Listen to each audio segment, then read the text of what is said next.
கர்த்தருடைய நாமத்தை மகிமையுள்ளதாக. 1 தீமோத்தேயு 6ஆம் அதிகாரம் 12ஆம் வசனம் சொல்லுகிற பிரகாரம், விசுவாசத்தின் நல்ல போராட்டத்தை போராடு, நித்திய ஜீவனை பற்றிக்கொள், அதற்காக நீ அழைக்கப்பட்டாய், அநேக சாட்சிகளுக்கு முன்பாக நல்ல அறிக்கை பண்ணவனாயிரு.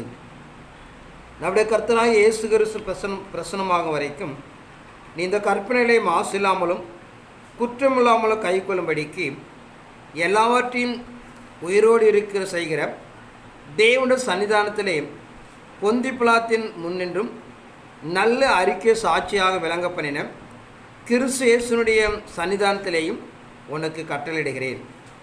அந்த பிரசன்னமாகுதலை தேவன் தம்முடைய காலங்களில் வெளிப்படுத்துவார்.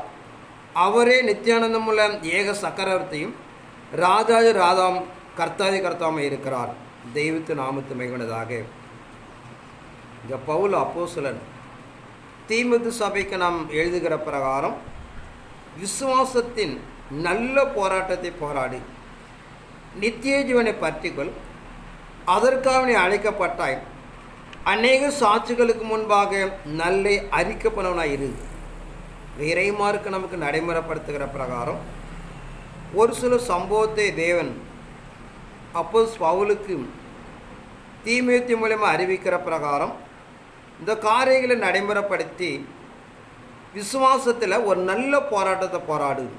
நீ பூமியில் காணப்பதில் ஒவ்வொரு மனிதனும் ஒரு சில நியமங்களை தெரிந்து கொள்வார்கள். அதே போல் அங்கே தீமோத்தேயுக்கு எழுதுகிற பிரகாரம் பவுலுக்கு ஒரு பிரியமான ஒரு ஆசாரியன், ஒரு ஊழியக்காரன், அவரை குறித்து தான் அங்கே திட்டம் பண்ணுகிறார். ஆனால் இறைமார்க்கு அங்கே அநேகர் குழப்பங்களும் பிரச்சனைகள் வரும்போது அவனை திடப்படுத்துகிறார். விசுவாசத்தினில் ஒரு நல்ல போராட்டத்தை போராடு, ஜீவனை பற்றிக்கொள் என்று சொல்லி இறைமார்க்கு நான் நடைமுறைப்படுத்துகிற பிரகாரம் ஃபஸ்ட்டு ஒரு விசுவாசம் என்று சொல்லுகிறார். ஏன்னா விசுவாசம் என்பது இறைமார்க்கு நம்ம நடைமுறைப்படுத்துகிற பிரகாரம் அந்த விசுவாசத்தை கொண்டு ஒரு போராட்டத்தை நான் போராட வேண்டும் என்று சொல்லுகிறார். எபிரேயர் 11ஆம் அதிகாரம் 1ஆம் வசனப்படியாக விசுவாசத்தை குறித்து அங்கே சாட்சி கொடுக்கிறார். வாசிப்போம்.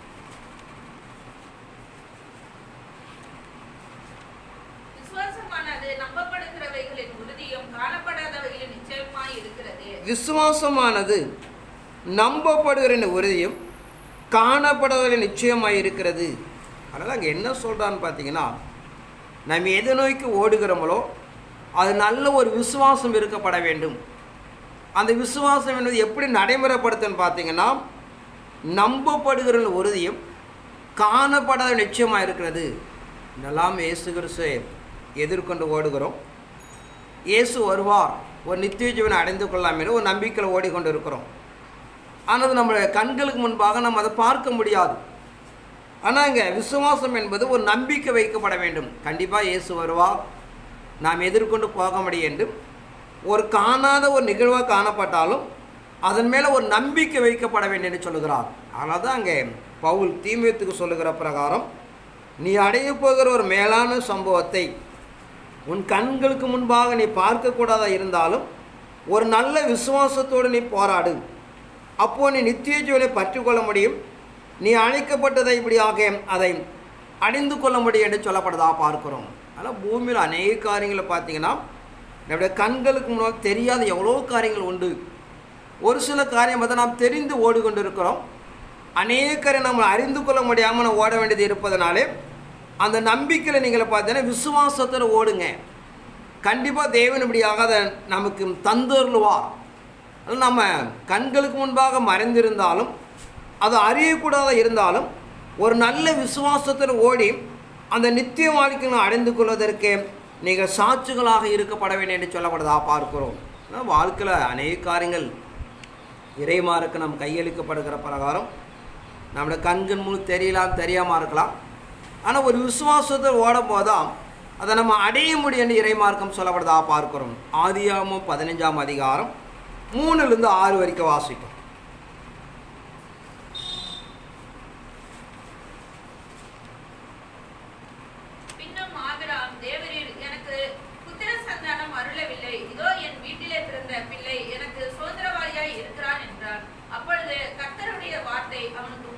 இவன் உனக்கு சுதந்திரவாளி அல்ல, உன் கர்ப்ப பிறப்பாய் இருப்பவனே உனக்கு சுதந்திரவாளியாக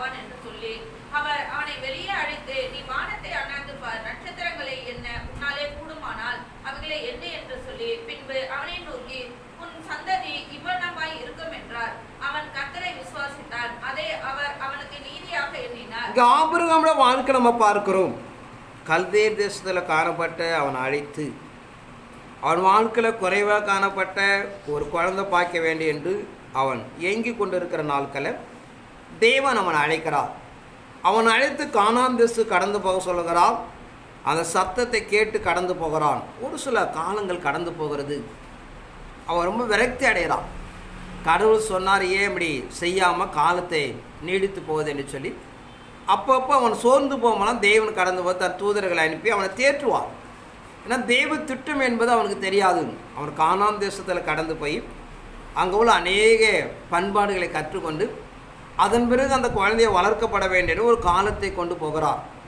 அப்படி கடந்து போய் அங்கே நடைமுறைப்படுத்துகிற காலத்தில் அவன் சோர்ந்து போகும்போதெல்லாம் தேவன் அவனை உற்சாகப்படுத்துவார். அப்படி கடந்து போகிற அந்த காலகட்டத்தில் கடந்து வந்து அவர் தரிசனமாகிறான். அப்போது எனக்கு ஒரு குழந்தை இல்லை என்று அவன் கேட்கிறான். தேவன் இப்படி அந்த நட்சத்திரங்களை உன்னால் என்ன கூடமா என்ன இப்படி ஆகும், உன் குழந்தை ஆசீர்வதிப்பேன் என்று சொல்கிறார். அதை விசுவாசித்தான். அது அவன் நீதியாக எண்ணப்பட்டது. ஆனால் இறை சன்னிதானத்தில் இருக்கிற தீர்மானம் என்பது மனித வாழ்க்கை நம்ம ஒன்றுமே அறிய முடியாது. ஏன்னா இறைமார்க்கம் என்பது மனிதனுடைய செயல்பாடுக்கும் ஒரு மாறானது. அவர் எதை எப்போ எந்த காலத்தில் செய்வார்னு நம்மளாம் யோசிக்க முடியாது. ஆனால் கொடுக்கப்பட்ட காலம் வரைக்கும் நாம் ஓடியாக வேண்டும் என்பது இறை தீர்மானம். அதன் அடிப்படைக்குள்ளாக தேவன் ஏற்ற காலத்தில் சகாயம் செய்யக்கூடியவர் என்று சொல்கிறது. ஏற்ற காலத்தில் கொடுத்த வாக்கு தத்துவத்தை நிறைவேற்றக்கூடியவர் என்று சொல்லப்படுவதாக பார்க்கிறோம். அதன் அடிப்படையில் கடவுள் தேவன் எந்த ஒரு வாக்கு கொடுத்திருக்கிறாரோ அதை செய்ய அவர் காலத்தை வைத்திருக்கிறார் என்று பார்க்கிறோம். ஏன்னா நம்ம எங்கே எடுத்துக்கொண்டாலும் பிரச்சனைகளை எடுத்துக்கொண்டாலும் சரி, ஒவ்வொரு நிலைகளுக்கும் ஒரு காலம் உண்டு. அதன் அடிப்படையில் தான் அதை நிறைவேற்றி கொடுக்கிறார் என்பதை நம்ம அறிந்து கொள்ளப்பட வேண்டும்.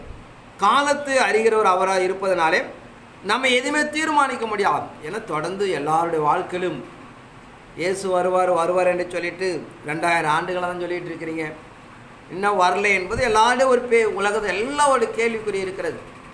ஆனால் இறை தீர்மானம் என்பது ஒரு நிலைப்படுத்தி வைத்திருப்பார். அவர் சொல்லப்பட்ட வாக்குத்தத்தம் என்பது அதை எப்படி கொண்டு போகக்கூடியது, எப்படி நடைமுறைப்படுத்தக்கூடிய நாம் அறிந்து அது காத்திருக்கும் போது தெய்வ சமூகத்துக்குள்ளாக அதை சரியாக செய்து கொடுப்பார் என்று சொல்லப்படுவதாக பார்க்கிறோம். அதில் ஒவ்வொரு செயல்பாடுகளும் தேவன் நம்முடைய நிலைகளாம் அறிந்திருக்கிற தேவன். அவர் ஒரு காலத்தை மையப்படுத்த அதை எப்படி செய்யப்பட வேண்டும், எதை நடைமுறைப்படுத்தப்பட வேண்டும் என்பதற்கு அவர் நம்மை பக்குவப்படுத்துவதற்காக சில காலங்கள் தேவைப்படுகிறது. அந்த காலங்கள் கடந்து வரும்போது அதை நேர்த்தியாக நடைமுறைப்படுத்துகிறார் என்று சொல்லப்படுவதாக பார்க்கிறோம். அதனால் நாம் இறைமார்க்கம் எதிர்பார்க்கிறவனமாக ஒரு நல்ல போராட்டத்தை போராடுங்கள். அப்படி போராடக்கூடிய காலத்தில் பார்த்தீங்கன்னா அதற்கு ஒரு நல்ல ஒரு பயிற்சி தேவைப்படுகிறது. அப்படி நடைமுறைப்படுத்தும் போது தான் அதை நிச்சயமாக நாம் செய்து முடிக்க முடியும் என்று சொல்லப்படுவதாக பார்க்கிறோம். அதனால் எந்த ஒரு நிலைகள் இருந்தாலும் இறைமார்க்கம் அல்ல உலக நடைமுறைப்படுத்துகிற பிரகாரம் முதலாவதுபடியாக ஒரு திட்டம் பண்ணப்பட வேண்டும், ரெண்டாவதுபடியாக ஒரு பயிற்சிக்கப்பட வேண்டும், மூன்றாவதுபடியாக அதை நடைமுறைப்படுத்தப்பட வேண்டும் என்று சொல்லப்படுவதாக பார்க்கிறோம். வாழ்க்கையில் எந்த ஒரு காரியம் நாம் கடந்து போனாலும் முதலாவது திட்டம் பட வேண்டும், ரெண்டாவதுபடியாக அதை பயிற்சிக்கப்பட வேண்டும், மூன்றாவதுபடியாக அது தேவைகள் எப்படியாக நாம் நிறைவேற்றி கொடுக்கும்போது அது சரியாக நிலைப்படும் என்று சொல்லப்படுவதாக பார்க்கிறோம். ஆனால் நாம் கடைசி காலத்தில் காணப்படுவதனாலே சத்ருவே சாத்தான் எல்லா நிலைகளும் எப்படியாக தடை பண்ணக்கூடியவன். அவன் நிலைகளை அறிந்து நாம் கடந்து போயும் அவனை நாம் தோற்கடிக்கப்பட வேண்டிய இறைமார்க்கம் சொல்லப்படுவதாக பார்க்கிறோம். அதனால் நாம் அப்போ பவுலோடு சொல்லுவார், சாத்தான தந்திரங்கள் அறியாத இருக்கிறார் என்று கேட்பார். ஆனால் காலத்தின் கட்டாயம் என்பதனாலே இறைமார்க்கம் நிறைவேற்றி கொடுப்பதற்கு சத்ருவாய் சாத்தான் பலமாக தடுக்கிறான் என்பதை நாம் அறிந்து கொள்ளப்பட வேண்டும். நம்மளை ஒரு விழிப்புல வாழ்க்கை தான் இறை திட்டத்தபடியாக நாம் நடைமுறைப்படுத்தி கொடுக்க முடியும் என்று சொல்லப்படுவதாக பார்க்கிறோம். தொடர்ந்து வாசிப்போம். எபேசியர் 6ஆம் அதிகாரம் 10 நாம் வாசித்து கடன் சொல்லுவோம். எபேசியர் 6ஆம் அதிகாரம் 10 கடைசியாக என் சகோதரரே, கர்த்தரிலும் அவருடைய சத்துவத்தின் வல்லமையிலும் பலப்படுங்கள். நீங்கள் பிசாசின் தந்திரங்களோடு எதிர்த்து நிற்க திராணி உள்ளவர்களாகும்படி தேவனுடைய சர்வாயுத வர்க்கத்தையும் பணிந்து கொள்ளுங்கள். ஏனெனில் மாம்சத்தோடும் இரத்தத்தோடும் அல்ல, குறைதனங்களோடும் அதிகாரங்களோடும் பிரபஞ்சத்தின் அந்தகார லோகாதிபதிகளோடும் வான மண்டலங்களில் உள்ள பொல்லாத ஆவிகளின் சேனைகளோடு நமக்கு போராட்டம் உண்டு. ஆகையால் தீங்கு நாளிலே அவைகளை நீங்கள் எதிர்க்கவும் சகலத்தையும் செய்து முடித்தவர்களாய் நிற்கவும் திராணி உள்ளவர்கள்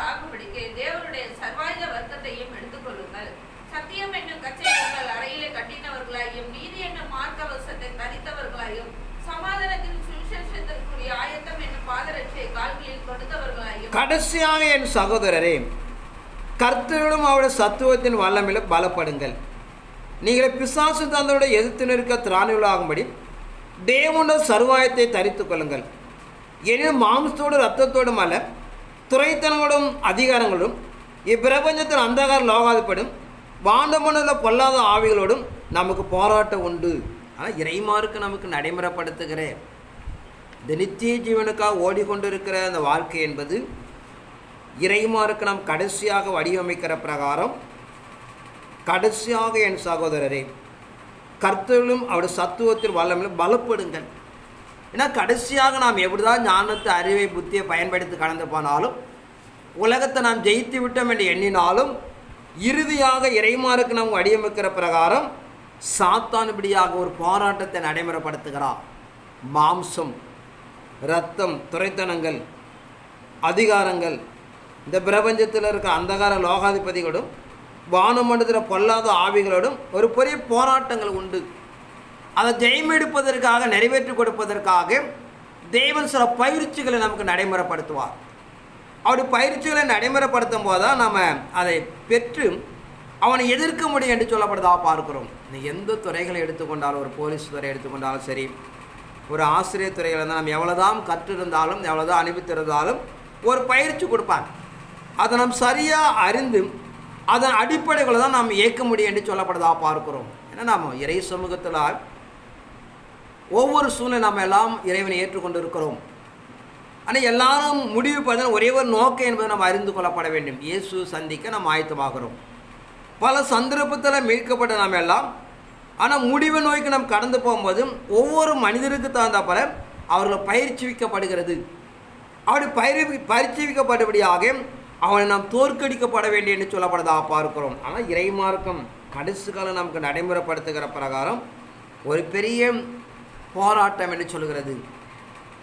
யோவேல் தீர்க்கதரிசி 3ஆம் அதிகாரம் 9 வாசி.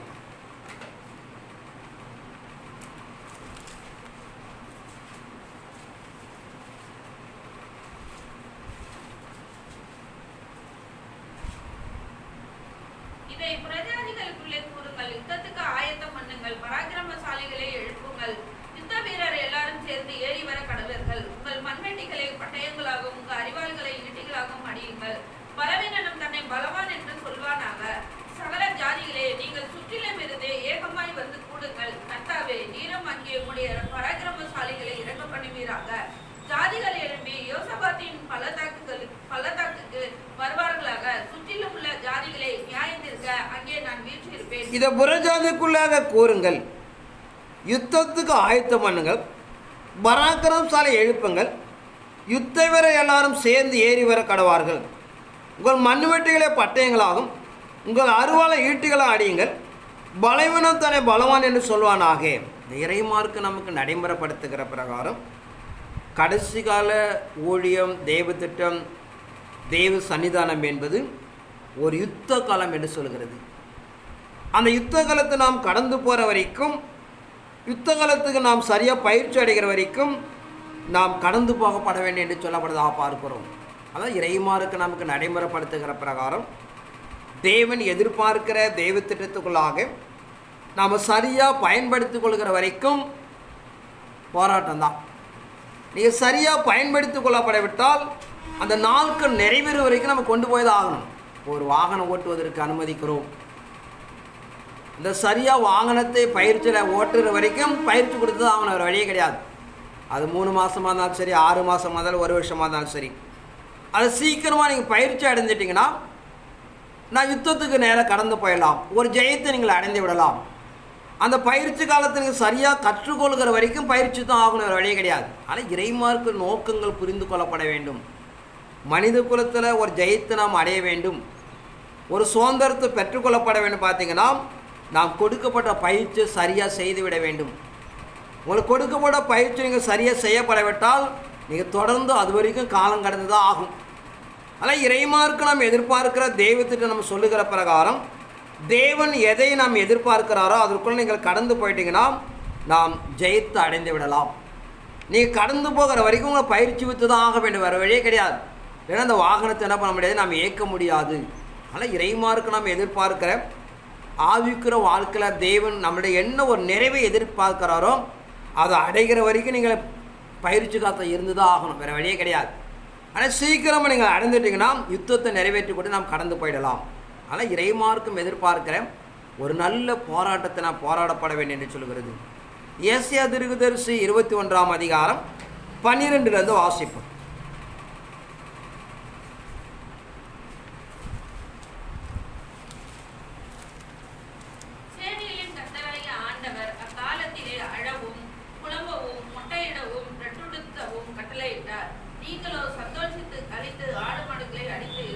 ஏசாயா 21ஆம் அதிகாரம் 12. அதற்கு ஜாமக்காரன், விடியற்காலம் வருகிறது, ராக்காலமும் வருகிறது, நீங்கள் கேட்க மனதானால் திரும்பி வந்து கேளுங்கள் என்று சொல்லுகிறார்.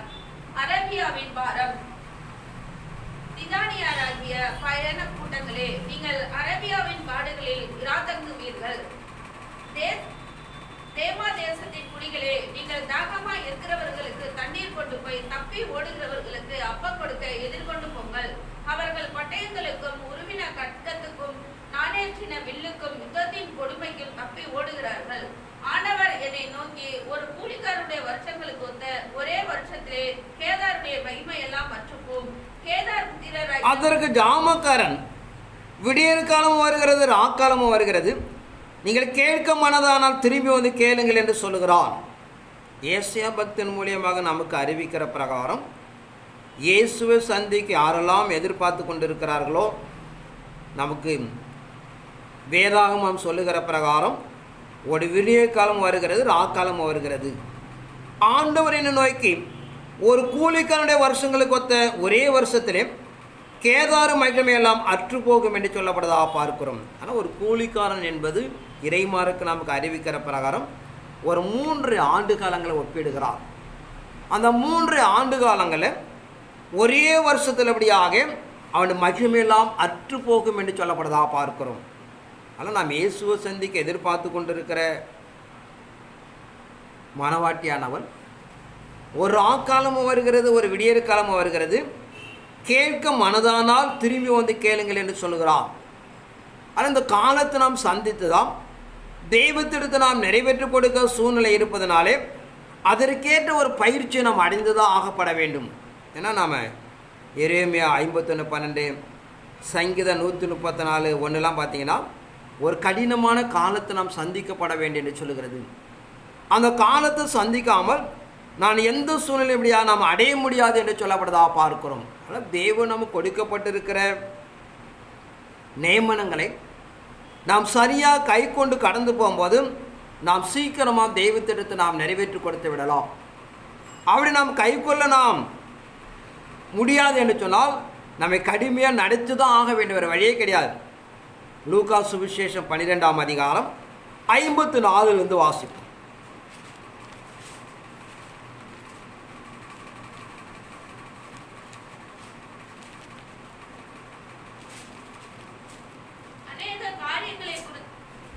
லூக்கா 12:54.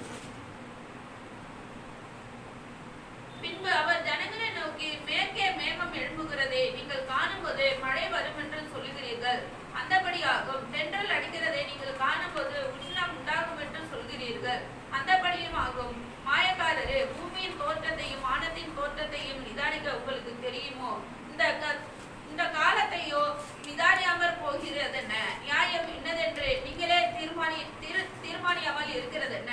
உனக்கு எதிராளியானவன் உன்னை அதிகாரியின் இடத்திற்கு கொண்டு போகிற போது வழியிலே தானே அவனிடத்திலிருந்து விடுதலையாக்கும்படி. பின்பு அவர் ஜனங்களை நோக்கி, மேற்கு மேகம் எழும்புகிறதை நீங்கள் காணும்போது மழை வரும் என்று சொல்கிறீர்களே, அந்தபடி ஆகும்.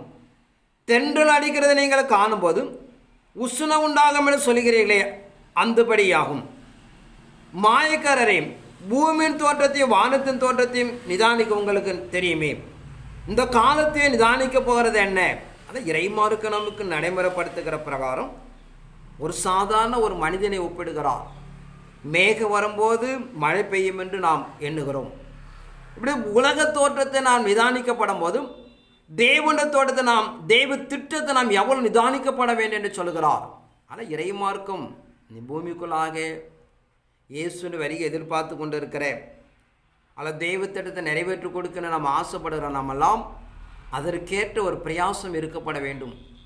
அதற்கேற்ற ஒரு நிலைகளை நாம் நடைமுறைப்படுத்தப்படும் போதுதான் அந்த காலம் செம்மையாக நிறைவேற்றி கொடுக்க முடியும். அதற்குரிய காலத்தை நாம் கடந்து போகிற வரைக்கும் தேவன் நம்மை அதுக்கு ஒப்புவித்து தான் ஆவா. நாம் இந்த நிலைகளை கடந்து போயிட்டோம்னா தேவன் நம்மை லெகுவாக கொண்டு போய் சேர்த்துவார். இப்படிப்பட்ட நிலைகளை தான் அவர் ஒப்பிடுகிறார். இந்த பூமியில் ஒரு தோற்றத்தை நீங்கள் அறிகிறீர்கள். நம்முடைய வாழ்க்கையுடைய ஆவிக்கிற வாழ்க்கை, இயேசுடைய வருகையுடைய திட்டம், தீர்மானமெல்லாம் ஏன் நீங்கள் அறியாத இருக்கிறீர்கள்? அதற்கேட்ட யுத்தம், அதற்கேட்ட ஆயுத்தம் உங்கள் மத்தியில் எங்கே இருக்குதுன்னு சொல்லிதான் இறைமாறுக்கபடியாக ஒவ்வொரு காலங்களும் தாமதிக்க காரணமாக இருக்கிறது. தொடர்ந்து வாசிப்போம். 1 கொரிந்தியர் 3ஆம் அதிகாரம் 11 வாசிப்போம்.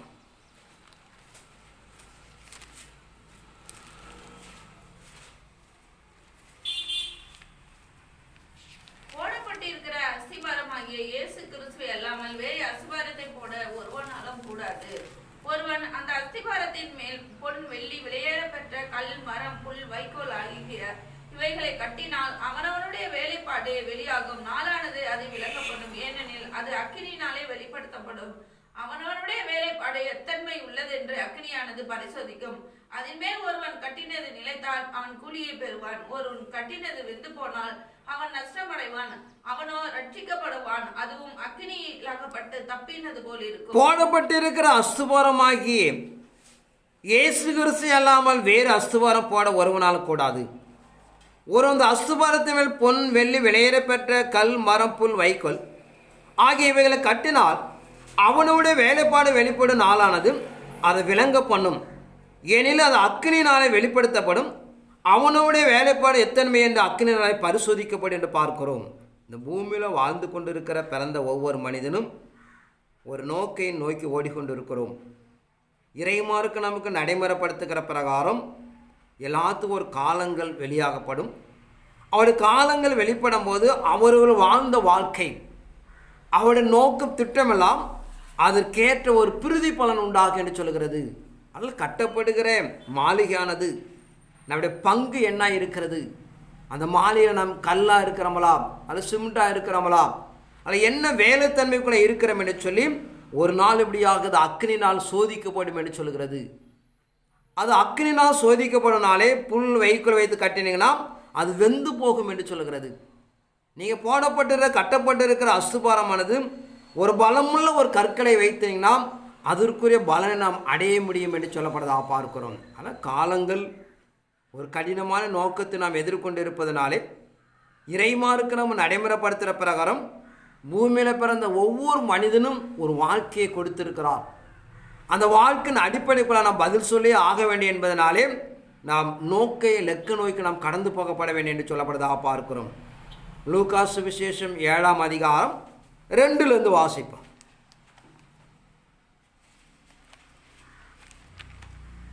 அங்கே 100க்கு அதிபதியாகிய ஒருவனுக்கு பிரியமான வேலைக்காரன் வியாதிப்பட்டு மரண அவஸ்தையாய் இருந்தான். அவன் இயேசு கிறிஸ்துவை குறித்து கேள்விப்பட்ட போது அவர் வந்து தன் வேலைக்காரனை குணமாக்க வேண்டும் என்று அவரை வேண்டிக் கொள்ளும்படி யூதருடைய மூப்பரை அவரிடத்தில் அனுப்பினான். அவர்கள் இயேசுவினிடத்தில் வந்து அவரை கருத்தாய் வேண்டிக் கொண்டு, நீ இந்த தயவு செய்கிறதற்கு அவன் பாத்திரனாய் இருக்கிறான். அவன் நம்முடைய ஜனத்தை நேசிக்கிறான். நமக்கு ஒரு ஜெப ஆலயத்தை கட்டினான் என்றார்கள். அப்பொழுது இயேசு அவர்களுடனே கூட போனார்.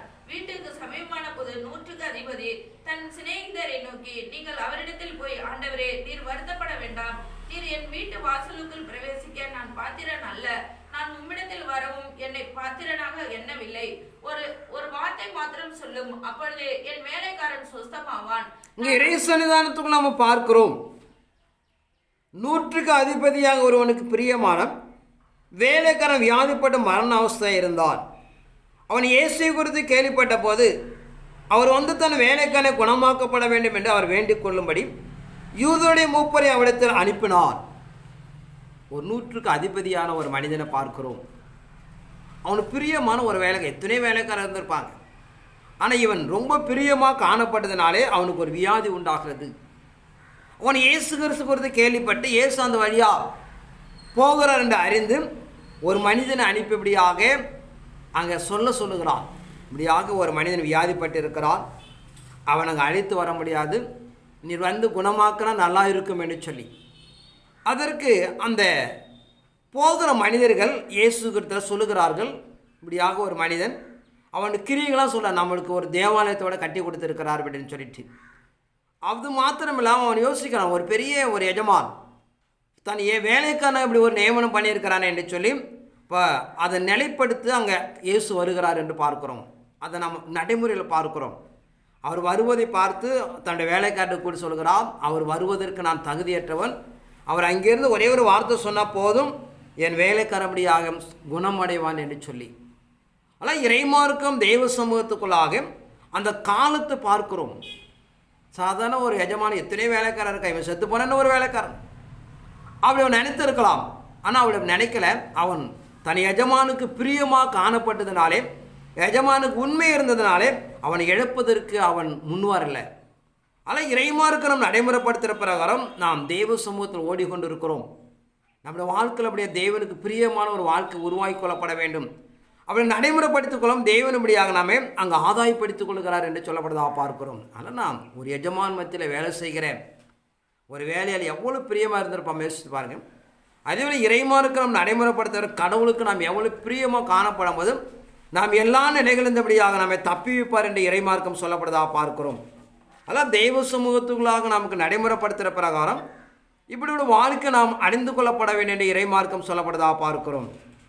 ஆனால் நாம் எல்லா நிலைகளுக்கு இப்படியாக இயேசுவை இப்படியாக நாம் ஒரு முன்மாதிரியாக நிலைப்படுத்திக் கொள்ளப்பட வேண்டும். அப்படி நடைமுறைப்படுத்தி ஓடும்போது தான் ஒரு ஜெயத்தை நாம் அறிந்து கொள்ள முடியும் என்று இறைமார்க்கு நாம் சொல்லப்படுவதாக பார்க்கிறோம். தொடர்ந்து நாம் தெய்வ சமூகத்தில் கடந்து சொல்லுவோமாக. அப்போஸ்தலர் நடவடிக்கைகள் 4ஆம் அதிகாரம் 10 வாசிப்போம்.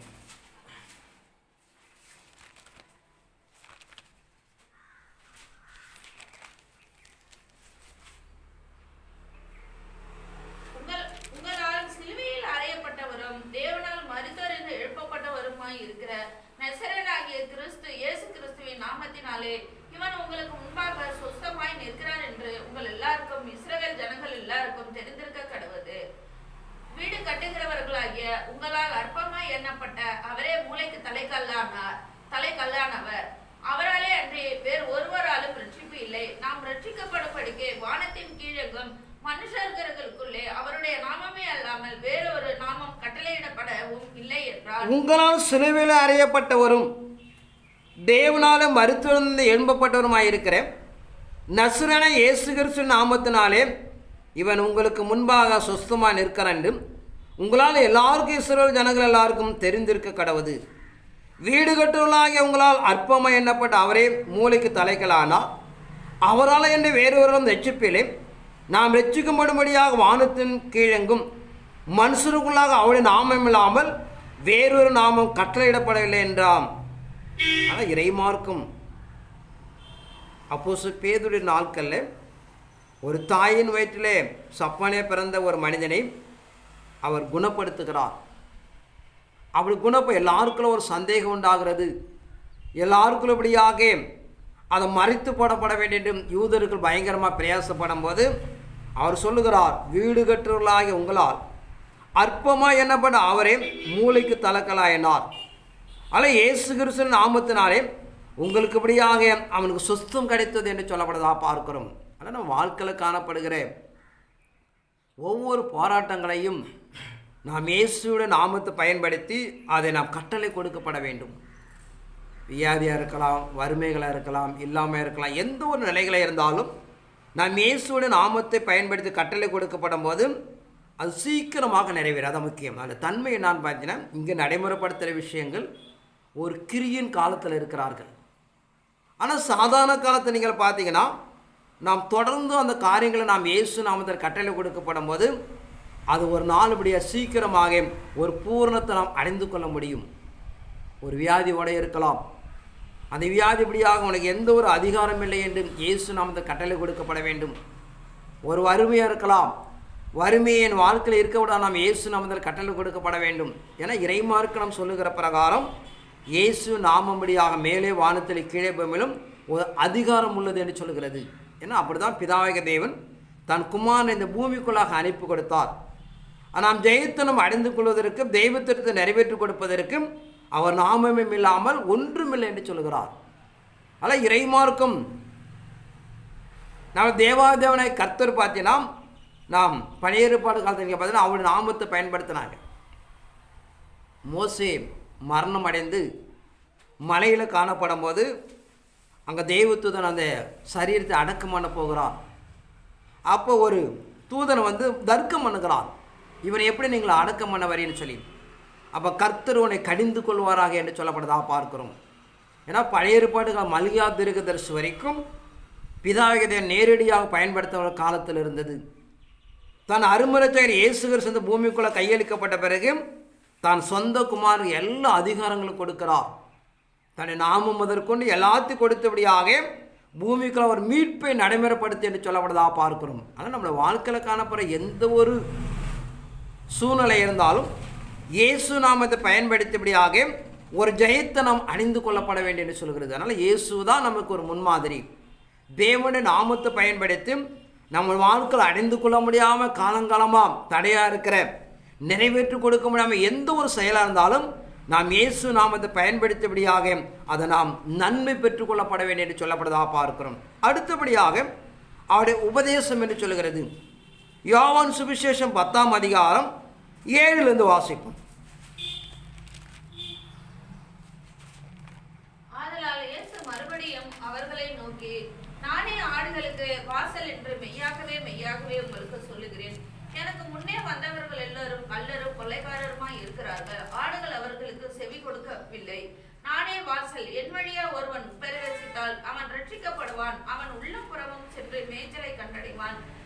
திருடன் திருடவும் கொல்லவும் அழிக்கவும் வருகிறானே என்று வேறொன்றுக்கும் வரான். நானே அவைகளுக்கு ஜீவன் உண்டாயிருக்கவும் அது பரிபூரணப்படவும் வந்தேன்.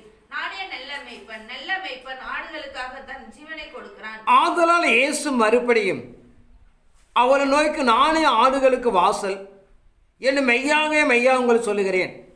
எனக்கு முன்னே வந்தவரெல்லாம் கள்ளரும் கொள்ளைக்காரமாக இருக்கிறார்கள். ஆடுகள் அவர்களுக்கு செவி கொடுக்கவில்லை. நானே வாசல் என் வழியாம் ஒரு பிரவேசித்தால் அவர் ரட்சிக்கப்படுவான். அவன் உள்ளும் புறமும் பிசனு மேய்ச்சலை கண்டடைவான் என்று பார்க்கிறோம். ஆனால் அரும்பரிச்சகரை இயேசு கிறிஸ்து நமக்கு ஒரு பெரிய மாடல். பிதாவுடைய ஆதீனத்தில் இருக்க நன்மைகளை பெற்றுக்கொள்கிற விஷயமா இருந்தாலும் சரி, இந்த பூமிக்குள்ள வாழ்க்கையை மேம்படுத்திக் கொள்ள ஒரு நல்ல மனிதனை வாழ்வதற்கெல்லாம் கிறிஸ்து தான் முன்மாதிரி. ஏன்னா கிறிஸ்து அப்படியாக தேவன் அனுப்பி ஒரு மாடலை வைத்திருக்கிறார். அவருடைய நாமமே ஒரு விடுதலை கொடுக்கப்படுகிறது. அவருடைய மரணமே இப்படியாக நமக்கு ஒரு ஜீவனை கொடுக்கிறது. இப்படியாக அழியாமை கொடுக்கிற ஒரு நிலை பார்த்தீங்கன்னா அவர் சொல், நானே நல்ல மேய்ப்பன். நல்ல மேய்ப்பன் தன் ஆடுகளை தன் ஜீவனை கொடுக்கிறார். ஆனால் இயேசு கிறிஸ்து பிதாவே தேவன் இந்த பூமிக்குள்ள கிறிஸ்து அனுப்பின நோக்கம் பார்த்தீங்கன்னா நான் அழியாமையை நாம் அடைந்து கொள்ளப்பட வேண்டும். காலங்காலம் மரணம் என்பது மனிதனை அச்சுறுத்தி கொண்டிருந்தது. கடைசி காலத்தில் காணப்படுற ஒரு கூட்டம் மரணத்தை நாம் ஜெயிக்கப்பட வேண்டும் என்றும் தேவன் தீர்மானித்திருக்க என்பதை நாம் அறிந்து கொள்ளப்பட வேண்டும். எரேமியா தீர்க்கதரிசி 23ஆம் அதிகாரம் 29ஆம் வசனத்தை வாசிப்பான்.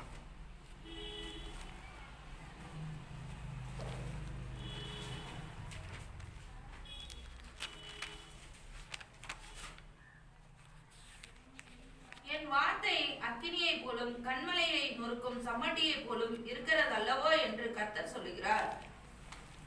தேவனுடைய வார்த்தை குறித்து நாம் அறிவிக்கிற பிரகாரம் தேவனுடைய வார்த்தை அக்கினி போலவும் கண்மலையை நொறுக்கும் சம்மட்டை போலவும் இருக்கிறது அல்லவா என்று கர்த்தர் சொல்லுகிறார். ஆனால் தேவனுடைய வார்த்தை என்பது அக்கினிமயமானது என்று சொல்லுகிறது. கண்மலை நொறுக்கும் சம்மட்டி போல இருக்கு என்று சொல்லப்படுறதாக பார்க்கிறோம். ஆனால் தேவனுடைய வார்த்தை என்பது அது உயிர் உள்ளது. அதுக்கு ஒப்பனைப்படும். அந்த வானமும் பூமி அழிந்தாலும் என் வார்த்தை அழியாது என்று சொல்லுகிறார். ஆனால் ஜீவனுள்ள வார்த்தை அப்படியாக நாம் விசுவாசிக்கப்பட வேண்டும். அது தகுதியாக கையாளப்பட வேண்டும்.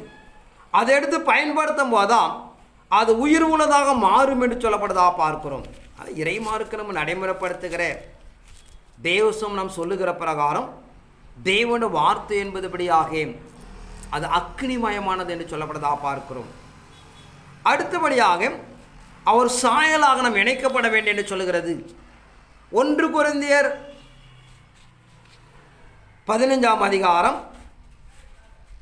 1 வாசிப்போம். அன்றையும் சகோதரரே, நான் உங்களுக்கு பிரசங்கித்த சுவிசேஷத்தை மறுபடியும் உங்களுக்கு தெரியப்படுத்துகிறேன். நீங்களும் அதை ஏற்றுக்கொண்டு அதிலே நிலைத்திருக்கிறீர்கள். நான் உங்களுக்கு பிரசங்கித்த பிரகாரமாய் நீங்கள் அதை கைக்கொண்டிருந்தால் அதனாலே நீங்கள் ரட்சிக்கப்படுவீர்கள். மற்றபடி உங்கள் விசுவாசம் விருதாவாய் இருக்குமே. அன்றையும் சகோதரரே, நான் உங்களுக்கு பிரசங்கித்த சுவிசேஷத்தை மறுபடியும் உங்களுக்கு தெரியப்படுத்துகிறேன். நீங்கள் அதை ஏற்றுக்கொண்டு அதில் நிலைத்திருங்கள். நான் உங்களுக்கு பிரசங்கித்த பிரகாரமாய் நீங்கள் அதை கை கொண்டிருந்தால் அதனால நீங்கள் ரட்சிக்கப்படுவீர்கள். மற்றபடி உங்கள் விசுவாசம் விருதாய் இருக்குமே. ஆனால் இறைமார்க்கு நம்ம நடைமுறைப்படுத்துகிற பிரகாரம் கிறிஸ்து என்ன பிரசங்கித்தாரோ அது கை கொள்ளப்படாமல் அதை ரட்சிப்பை அடைந்து கொள்ள முடியும் என்று சொல்கிறது. அதன் உட்படமாக மாறான ஒரு வாழ்க்கை வாழ்ந்தால் அதை நாம் அடைய முடியாது என்று சொல்லப்படுறதாக பார்க்கிறோம். ஆனால் இறைமார்க்கு நம்ம நடைமுறைப்படுத்துகிற பிரகாரம் தேவ சன்னிதானத்தில் நமக்கு கையளிக்கிற பிரகாரம் அவருடைய உபதேசத்தில் அப்படியாக மனிதன் நிலைத்திருக்கப்பட வேண்டும். அவருடைய உபதேசம் நிலைத்திருக்கப்படாதான் நான் நன்மை அடைய முடியும் என்று சொல்லப்படுறதாக பார்க்கிறோம். 1 கொரிந்தியர் 15ஆம் அதிகாரம் 7ஆம் வசனத்தை யோவான் சுவிசேஷம் 15ஆம் அதிகாரம் 7ஆம் வசனம். நீங்கள் என்னிலும் என் வார்த்தைகள் உங்களிலும் நிலைத்திருந்தால் நீங்கள் கேட்டுக்கொள்வது எதுவோ அது உங்களுக்கு செய்யப்படும். நீங்கள் என்னிலும் என் வார்த்தைகள் உங்கள் நிலைத்திருந்தால் நீங்கள் கேட்டுக்கொள்கிற எதுவோ அது உங்களுக்கும் செய்யப்படும் என்று சொல்கிறது. அல்ல இறைமார்க்கு நாம் நடைமுறைப்படுத்துகிற பிரகாரம் தேவனுடைய வார்த்தையை நம் நிலைத்திருக்கப்படாதான் நீங்கள் என்ன கேட்டுக்கொள்கிறோ அது நமக்கு செய்யப்படும் என்று சொல்கிறது. ஆனால் நாம் இறைமார்க்கும் நம்முடைய தேவைகளாம் கர்த்தர் நிறைவேற்றி கொடுக்கப்பட வேண்டும். நம் ஜபத்தெல்லாம் கர்த்தர் கேட்கப்பட வேண்டும் என்று நாம் எண்ணுவது நல்ல விஷயம். ஆனால் மார்க்கு நமக்கு நடைமுறைப்படுத்துகிற பிரகாரம் நீங்கள் என்னிலும் என் வார்த்தை உங்கள் நிலைத்திருந்தால் நீங்கள் கேட்டுக்கொள்வது எல்லாம் அடைய முடியும் என்று பார்க்கிறோம். ஆனால் நாம் இறை சமூகத்துக்குள்ளாக இந்த பூமியில் நம்முடைய எல்லா நிறைவும் அடைந்து கொள்வதற்கு இயேசுவே அதற்கு ஒரு முன்மாதிரி. அவருடைய வாழ்க்கை நாம் கையாண்டு கடந்து போகும்போதும் நாம் சகலத்தை நாம் அடைந்து கொள்ள முடியும் என்று சொல்லப்படுவதாக பார்க்கிறோம். கலாத்தியர் 6ஆம் அதிகாரம் 17ஆம் வசனத்தை வாசிப்போம்.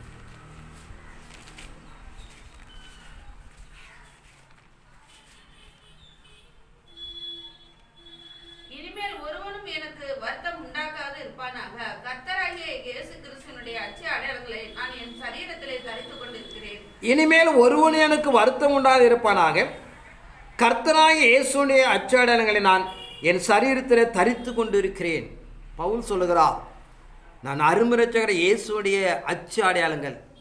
அந்த பூமிக்குள்ள என்ன பிரசங்கத்து கடந்து போனாரோ, எப்படி நாம் வாழ வேண்டும் என்று ஆசைப்பட்டாரோ அதை நான் அச்சு அடையாளமாக தரித்திருக்கிறேன். ஆனால் இறைமார்க்கு நாம் எதிர்பார்க்கிற இயேசுவை சந்திக்க எதிர்பார்த்து நாம் எல்லாம் அவர் இருக்கிற வண்ணமாக நம்முடைய வாழ்க்கை நாம் நடைமுறைப்படுத்திக் கொள்ளப்பட வேண்டும். அவள் நடைமுறைப்படுத்திக் கொள்ளப்படும் போதுதான் கிறிஸ்து நாம் சந்திக்க முடியும். நாம் வேண்டுதலை நிறைவேற்றி கொடுப்பார். நம்முடைய எல்லா தேவைகளுக்கு அதை சந்திப்பார் என்று சொல்லப்படுவதாக பார்க்கிறோம். அந்த நிலையை நாம் அடைகிற வரைக்கும் நாம் போராடி ஆகப்பட வேண்டும். நாம் எதிர்கொள்ளப்பட வேண்டும் என்று நாம் இறைமார்க்கம் சொல்கிறது. பிலிப்பியர் 1ஆம் அதிகாரம் 21ஆம் வசனத்தை வாசிப்போம்.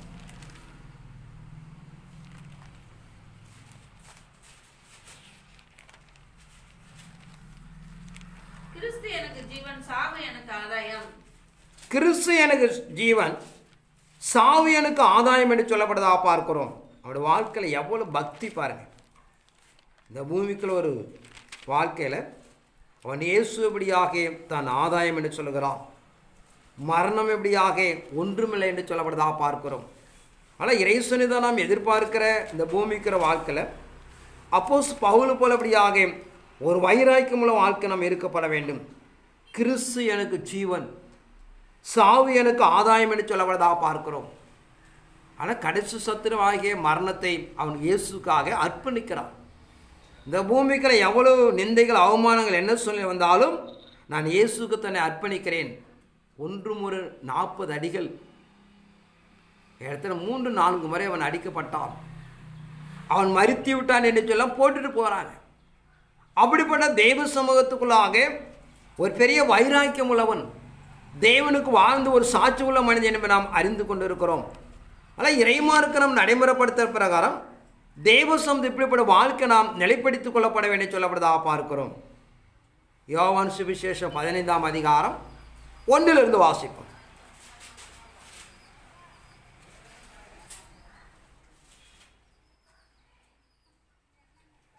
நான் மெய்யான திராட்சை செடி, என் பிதா திராட்சை தோட்டக்காரர். என்னில் கனி கொடாத இருக்கிற கொடி எதுவோ அதை அவர் அறுத்து போடுகிறார். கனி கொடுக்கிற கொடி எதுவோ அது அதிக கனிகளை கொடுக்கும்படி அதை சுத்தம் பண்ணுகிறார்.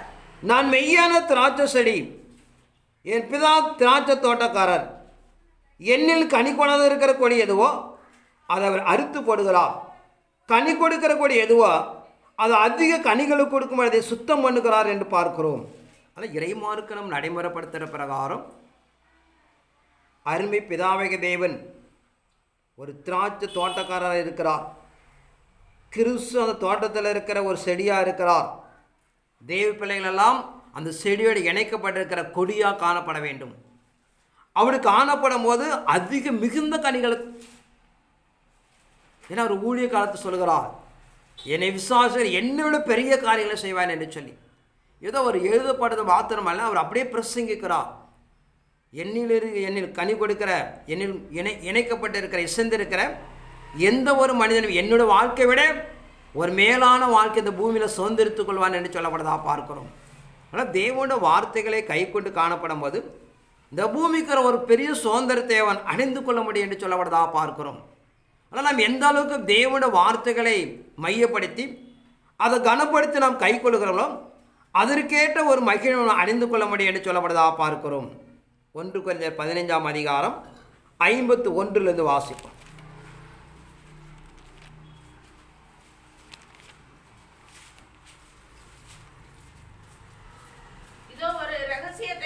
அறிவிக்கிறேன், நாம் எல்லாரும் நித்திரை அடைவதில்லை. ஆகிலும் கடைசி அக்காலம் தொனிக்கும் போது ஒரு நிமிஷத்திலே, ஒரு இமைப்பொழுதிலே நாம் எல்லாரும் மறுரூபம் ஆக்கப்படுவோம். எக்காலம் தொனிக்கும் அப்பொழுது மரித்தோர் அழிவில்லாதவர்களாய் எழுந்திருப்பார்கள், நாமும் மறுரூபம் ஆக்கப்படுவோம். அழிவுள்ளதாகிய இது அழியாமையும் சாவுக்கேதுவாகிய சாவாமையும் தரித்துக் கொள்ள வேண்டும். அழிவுள்ளதாகிய இது அழியாமையையும் சாவுக்கேதுவாகிய சாவாமையும் தரித்துக் கொள்ளும் போது மரணம் ஜெயமாக விழுங்கப்பட்டது என்று எழுதியிருக்கிற வார்த்தை நிறைவேறும். இதோ ஒரு ரகசியத்தை உங்களை அறிவிக்கிறேன், நாம் எல்லாரும் நித்திரை அடைவதில்லை. ஆகிலும் கடைசி காலம் தொனிக்கும் ஒரு நிமிஷத்தில் ஒரு இமைப்பொழுதிலே நாம் எல்லாரும் மறுரூபமாக்கப்படுவோம். எக்காலம் தொனிக்க அப்போது மரித்தோர் அழிவுள்ளதாக எழுந்திருப்பார்கள், நாமும் மறுரூபமாக்கப்படுவோம். அழிவுள்ளதாக இது அழியாமையும் சாவுக்கேதுவாக சாவாமை தரித்து கொள்ள வேண்டும். அழிவுள்ளதாக இது அழியாமையும் சாவுக்கேதுவாக சாவாமை தரித்து கொள்ளும் போதும் மரணம் ஜெயமாக விழுங்கப்பட்டது. அருமை தேவனுடைய மகத்துவத்தை நாம் அறிந்து கொள்ளப்பட வேண்டும். இந்த நாட்களில் வியாதியை குறித்து வருத்தப்படுகிறோம், வறுமை குறித்து போராடி கொண்டிருக்கிறோம், ஒவ்வொரு செயல்பாடுகளுக்கு நாம் எதிர்கொண்டு போக முயற்சிக்கிறோம். தேவன் வாக்கு பாருங்க, கடைசி சத்துருவாகிய காலங்காலம் மனிதனை வேர்கொண்டு அழித்து கொண்டிருந்து அச்சுறுத்தி கொண்டிருக்கிற மரணத்தை குறித்து உங்களுக்கு அதிகாரம் கொடுக்கிறார். மரணத்தை நாம் ஜெயிப்போம் என்று சொல்லி இப்படிப்பட்ட இறைமார்க்கத்துக்குள்ளாக காலங்காலமாக காணோட மரணமே உங்களுக்கு கிடையாது என்று சொல்லுகிறார். அப்படிப்பட்ட ஒரு வாக்கை நமக்கு கையெழுத்து கொடுத்திருக்கிறார். ஆனால் இந்த பூமிக்கு கூடாரத்தை குறித்து நாம் எவ்வளதோ வேதனைப்பட்டு கொண்டு இருக்கிறோம். தேவனுடைய வாக்கை நாம் புரிந்து கொள்ளப்பட வேண்டும். உனக்கு மரணமே கிடையாது என்று சொல்லுகிறார். பூமியில் இருக்க சின்ன சின்ன நிகழ்வுகளை குறித்து நாம் எல்லாம் பலமாக போராடி கொண்டிருக்கிறோம். இறைமாறு நமக்கு வாக்கு கொடுத்திருக்கிற பிரகாரம் அவருடைய நாமத்தை நாம் சரியாக பயன்படுத்திக் கொள்ளப்பட வேண்டும். அவர் வார்த்தைகளை நாம் அன்பு கூறப்பட வேண்டும். அவர் எதிர்பார்த்த நீதியில் நாம் நடந்து போகப்பட வேண்டும். அவரோடு இப்படியே நாம் இணைத்து கொள்ளப்பட வேண்டும். இப்படி காணப்படும் போது கடைசி சத்துருவாகிய மரணத்தை நாம் ஜெயிக்க முடியும் என்று சொல்லப்படுவதாக பார்க்கிறோம். இதை விட பூமியில் கடவுள் நாம் என்ன வாக்கு கொடுக்கப்பட வேண்டும்? நாம் இன்னும் சின்ன சின்ன காரியங்களுக்கே போராடி கொண்டு இருக்கிறோம்.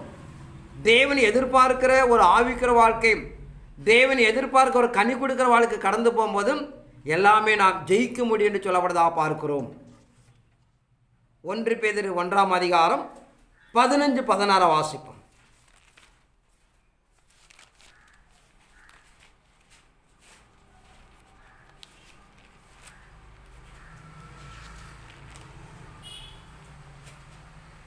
உங்களை அழைத்தவர் எல்லாவற்றிலும் பரிசுத்தராய் இருங்கள், நான் பரிசுத்தர் ஆகியால் நீங்களும் பரிசுத்தராய் இருங்கள் என்று எழுதியிருக்கிறது. உங்களை அழைத்தவர் பரிசுத்தராய் இருக்கிறது போல நீங்கள் உங்கள் நடக்கையில் எல்லாவற்றையும் பரிசுத்தராய் இருங்கள், நான் பரிசுத்தராக நீங்களும் பரிசுத்தர் என்று எழுதியிருக்கிறதே. இறைமார்க்கு நமக்கு நடைமுறைப்படுத்துகிற பிரகாரம் உங்களை அழைத்தவரும் உங்களோட வாசமான ஒரு நித்திய வீட்டை உருவாக்க எதிர்பார்த்து கொண்டிருக்கிற தேவாதேவனபடியாக அவர் பயங்கர பரிசுத்தர் என்று சொல்கிறது. நாம் இயேசு 6ஆம் அதிகாரத்தில் பார்க்கிறோம், சேனையில் கர்த்தர் பரிசுத்தர் பரிசுத்தர் பரிசுத்தர் என்றும் சேரான் பேர்கள் துதித்தார்கள் என்று பார்க்கிறோம். ஆனால் இறைமார்க்கு நம் நடைமுறைப்படுத்துகிற பிரகாரம் உங்களை அழைத்தவரும் அன்பு கூறுகிறோம் தன்னோடு இப்படியாக இணைந்து செயல்பட எதிர்பார்த்து கொண்ட தேவனபடியாக அவர் பரிசுத்தர் என்று சொல்லப்படுவதாக பார்க்கிறோம். அவருடைய வார்த்தைகளை சத்தியத்தையும் அடிப்பிடாமல் கை கொள்ளப்பாத போதும் அந்த நேர்த்தியை நாம் அடைந்து கொள்கிறோம் என்று சொல்லப்படுவதாக பார்க்கிறோம். மத்தேயு சுவிசேஷம் 5ஆம் அதிகாரம் 37 வாசித்து கடன் சொல்லுவோம்.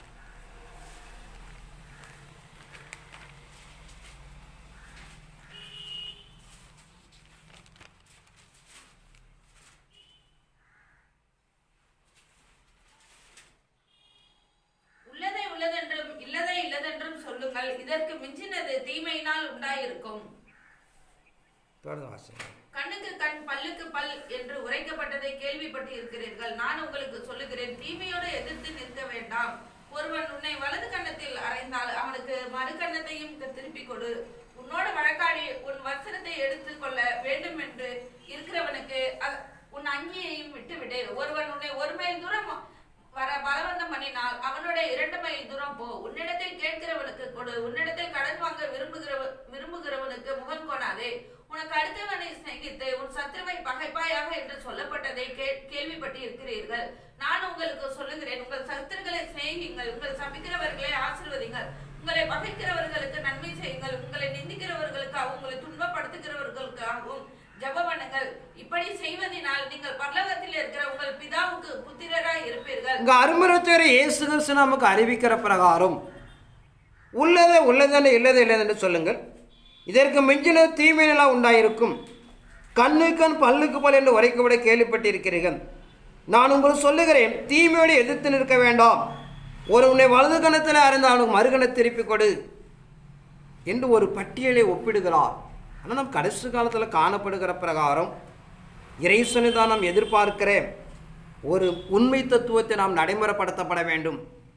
நம்முடைய பிதாவாகிய தேவனபடியாக அவர் இவ்வனமாக இருக்கிறார் என்பதனாலே இப்படிப்பட்ட பரம அழைப்புகளுக்கு அவருடைய ஒரே நகரத்தாரும் ஒரே வீட்டாரும் என்று சொல்லுகிற சன்னிதானத்தை கடந்து போவதனாலே நாம் இப்படிப்பட்ட நிலைகளை நாம் அடைந்து கொள்ளப்பட வேண்டும் பார்க்கிறோம். ஆனால் உங்களை அழைக்கப்பட்ட அருமைநேசர் பூமிக்குள்ளாக அனுப்பி கொடுத்த நோக்கம் நாம் எல்லாம் ஏதோன் தோற்றத்தை இழந்த நித்திய ஜீவன் அடையப்பட வேண்டும், தேவ சாயலாக மாற்றப்பட வேண்டும், அவருக்கு ஒப்பாக இணைக்கப்பட வேண்டும் என்று சொல்லி அவர் நமக்கு வாக்கு கொடுத்து நாம் அறிந்து கொள்ளப்பட வேண்டும். ஆனால் தீமோத்தேயுவுக்கு எழுதுகிறார், ஒரு நல்ல போராட்டத்தை போராடி தேவன் ஏதோனத்தில் வாக்கு கொடுத்த பிரகாரம் ஒரு நித்திய வாழ்க்கை ஒரு அழியாமல் சுதந்திரித்துக் கொள்வதற்காக நாம் பிரயாசப்படி என்று சொல்லப்படுவதாக பார்க்கிறோம். ஆனால் இறைமார்க்கு நடைமுறைப்படுத்துகிற தெய்வ சமூகத்துக்குள்ளாக என் உத்தம குமாரன் என்று சொல்லுகிறார், என்னை பிரியமான மனிதன் என்று சொல்லுகிறார். ஆனால் அப்படிப்பட்ட மனிதனுக்கு சொல்லுகிறார், நீ பாடுகளை சகித்துக்கொள், நீ அழைக்கப்பட்ட அழைப்பை உறுதிப்படுத்திக்கொள், நீ எதற்காக ஓடிக்கொண்டிருக்கிறாய தொடர்ந்து ஓடு, அந்த காரியத்தை கொடுத்து போராடு என்று சொல்லப்படுவதாக பார்க்கிறோம். ஆனால் இறைமார்க்கம் ஒரு போராட்டம் இல்லாமல் வெற்றி என்பதை நாம் அடையவே முடியாது. ஆனால் கடைசி காலத்தில் காணப்படுவனாலே சத்துரு சாத்தான் கெர்சிக்கிற சிங்கம் போல் எவனை விழுங்கலாம் என்று சுற்றி வகை தேடித்திருக்கிறான். ஆனால் இறை சமூகத்தை நாம் எல்லாம் அறிந்தபடியாக ஒரு போராட்டத்தை நடத்த வேண்டும். ஒரு இசைவாக கட்டப்பட்ட நகரமாக நாம் காணப்பட வேண்டும். நம்ம சமயம் கிடைக்குமெல்லாம் தேவன் என்ன நம்ம எதிர்பார்க்கிறார், என்ன திட்டம் பண்ணியிருக்க அதை கடந்து போயபடியாக ஒரு ஜெயத்தை நீங்கள் அடைந்து கொள்ளும்படியாக தேவன் நாமத்தை கேட்டுக்கொண்டு கர்த்தர் வார்த்தையை ஆசீர்வதிப்பாராக. ஆமென்.